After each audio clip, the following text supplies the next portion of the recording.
Beggars can't be choosers, but beggars never quit. Height here, and you already know what this is. It's time for Choosing Beggars, but with a twist, a blast from the past with Walkback Wednesday. Let's do it.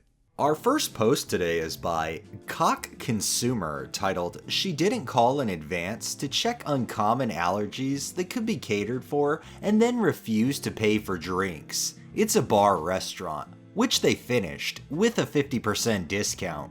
Terrible. I had to leave without eating.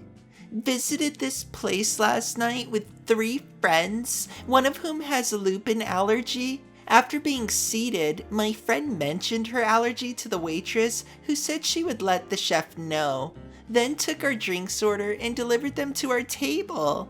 A few minutes later, she came back to let us know that a lupin allergy couldn't be accommodated. We were surprised and very disappointed, given that every single restaurant, 30 plus so far, we have visited in Beggarsville over the years have never had any issue whatsoever accommodating this allergy. We had no choice but to leave, so we stood up to get our jackets on, and they rushed over with the bill for the 4 drinks. We asked them to reconsider charging us for the drinks, given that they couldn't provide us with a meal, and they were insistent that because we actually drank the drinks, they couldn't give them to us free of charge. There was a bit on an argument ensued, and we insisted on speaking to the manager. He has truly got to be the worst manager ever. Totally unprofessional and absolutely no customer service skills at all. He eventually and very reluctantly offered us 50% off 4 drinks. We still refused, and there was a bit of a standoff whereby he eventually backed down and slapped the bar very loudly and said he would take care of it. Not even an apology for ruining our night out and not being able to accommodate us in the restaurant. We then proceed to walk up to blank to find another restaurant to eat, which was blank, who provided us with a lupin menu within 30 seconds of us being seated. Okay, so they couldn't accommodate your friend's allergy. A lot of people that do have allergies or even concerns about their allergies in eating establishments call ahead to find out if they can in fact accommodate them. This next one is by JGRBBY, titled, "Apparently being a charity entitles you to 4 free BMWs." Hi, your company could donate 4 of these lovely cars to our DGR charity. The donation would be a tax deduction, as we do not pay our executive management as they are all volunteers. This would be very nice to give to them as a thank you from your company.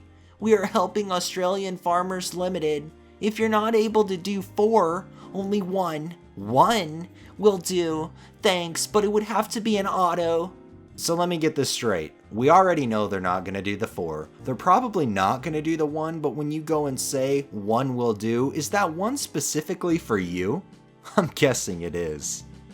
This next one is by Ana Vitura, titled, "Choosing Beggar is depressed and wants to quit writing because she has to pay for art, then gets called out for stealing art." Why do I always get picked on about my stories? If I try to be a romance writer, I am not passionate enough.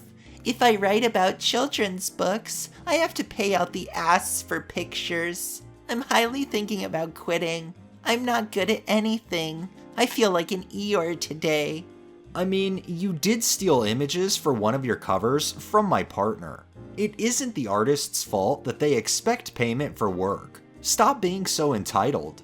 I really don't think I could have said that any better myself, but the problem is these beggars do not understand those words and instead translate them to free. The beggar wouldn't work for free, so the beggar shouldn't expect free work. Unfortunately, the beggars haven't evolved far enough to realize that concept yet. This next one is by Purple Donkey 99, titled, "I want a cheap, crappy car that isn't cheap or crappy." I'm 35 weeks pregnant and looking for a bigger, more reliable vehicle as soon as possible before our baby boy is here. Show me what you have for sale. Nothing over $1,200. We have $800 cash in hand right now. Preferably 4-door SUV styled rig, My husband is a mechanic, and so is his father. We will do a thorough inspection inside and out before buying. Not looking for something we will have to put a ton of money into for parts. I'm really not sure what they're expecting for $1,200 or even for $800. I know you could get some pretty reliable vehicles for that, but they're not going to be reliable long term. The bottom line is, they're low cost because at some point they're going to need work, whether now or in the very near future. This next one is by Flip Flop Kiss, titled, "It's just a phone, calm down." Thanks to my dad, he made the worst decision of getting the S6 Edge Plus for me instead of the S7 Edge. I just can't get over it. Aw, look at you crying because you have a parent that actually bought you something. Think about all the people whose parents don't buy them things, especially phones, especially expensive phones that they really don't need. Yeah, you got it so hard. This next one is by Tara is a Potato, titled, "Customer wants to buy my friend's art, but first he needs to borrow $40. Someone just messaged me saying they wanted to help me out and buy one of my pieces, but they needed $40 today and they'll pay me back next week. Dude, what the fuck? I'm already struggling, and that's a bizarre way to try to buy art. Ugh, today sucks. I want to cry. Stop wasting my time. And this is just one beggar. I can't imagine all the other tricks the beggars are pulling on this poor person that's just trying to make and sell art, who's just trying to provide a service for people. This next one is by FP Greenie, titled, "Guitar Manufacturer Tired of People Asking for Free Guitars." The amount of free guitars that Kiesel Guitars has, hashtag Kiesel Guitars, hashtag guitar. Uh-oh, beggars, you see that. If you want a free guitar, you're gonna have to pay for it. But you know what? That's okay, because it will teach you responsibility. Everybody knows if you get that free guitar, you probably don't know how to play it, and you're gonna want somebody else to play it for you too, because, well, let's face it, you didn't want to take the time to work to buy the guitar, you probably wouldn't take the time to learn how to play it either. This next one is by JM Heller 11, titled, "He gave away a free house to a choosing beggar." I gave away a house to a single mom, and I don't recommend it. I was working for a house flipper doing the actual renovations, and he offered to sell me a property very cheaply that he had bought but didn't think it was worth flipping because it would never be worth much because it was a small plus minus 900 square feet. And the neighborhoods were not terrible, but not on the way up anytime soon. I was thinking I might try renting it, so renovated it.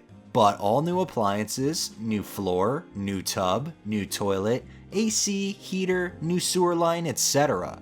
It took about 6 months of weekends to finish. Meanwhile, I had talked to a bunch of mom and pop landlords and realized that I did not have the temperament to be a successful property manager. Plus, my wife had just been diagnosed with Crohn's.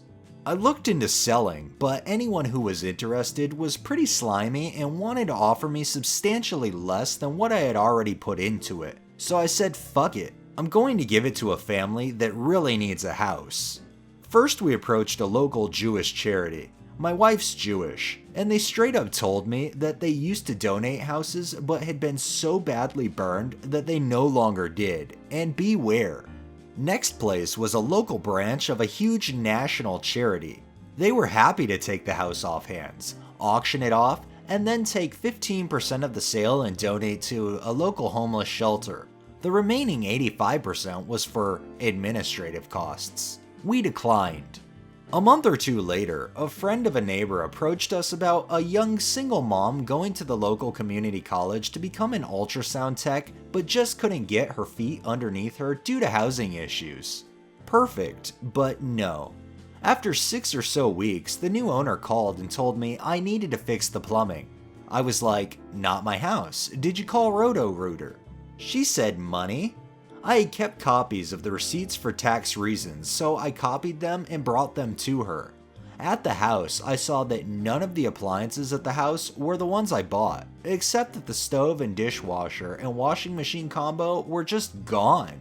Plus, it wasn't just her and her daughter living there. Her mom, her mom's girlfriend, and her girlfriend's grown son were all living in that tiny place. A few months later, I found out she had taken a mortgage on the place but wasn't paying it because she called me and wanted me to pay the mortgage and then rent to own the place back to her. I declined, so then she left a bunch of trashy, threatening stuff on my wife's various social media pages, both personal and her work-related sites. Eventually, it stopped. I was homeless as a young adult and thought it would be great to help someone in that situation, but nope.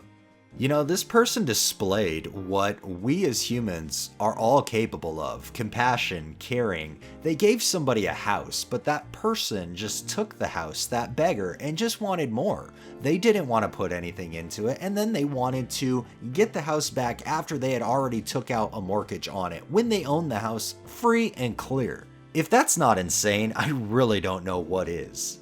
And our final post today is by Garcia Jones, titled, "This guy hit up my friend who produces. Don't know if it's choosy beggar, but the mindset is there. Yup." Hit me up, let's work on music. You missed a video chat with Kyle. See, and that's the weirdest thing about people in this industry. Frontin' ass people. They say do shit, but don't do shit but sell drugs. Fuck boys, if you really are about this life, then collab and quit being a bitch. Huh? What you talking about, bud? Do you really produce music? Yes, but why in the fuck are you talking to me that way? 'Cause I didn't respond to your message immediately? I'm working. My bad. Collab and quit being a bitch? Does that approach work for you? Yes. Yikes, we're done. I know for a fact that approach didn't work because of that final bit saying, "Yikes, we're done." Unfortunately though, the beggar's so deluded thinking that it's everybody else that's the problem, instead of digging deep inside and realizing it's themselves. Alright, that's enough beggars for the day. Well, that wraps up this episode of Choosing Beggars. If you liked the video, please drop a like, share my content on all of your social media, subscribe if you haven't already, and make sure to hit that bell, and drop a comment down below. Thanks for watching, thanks to my patrons, and have a great day.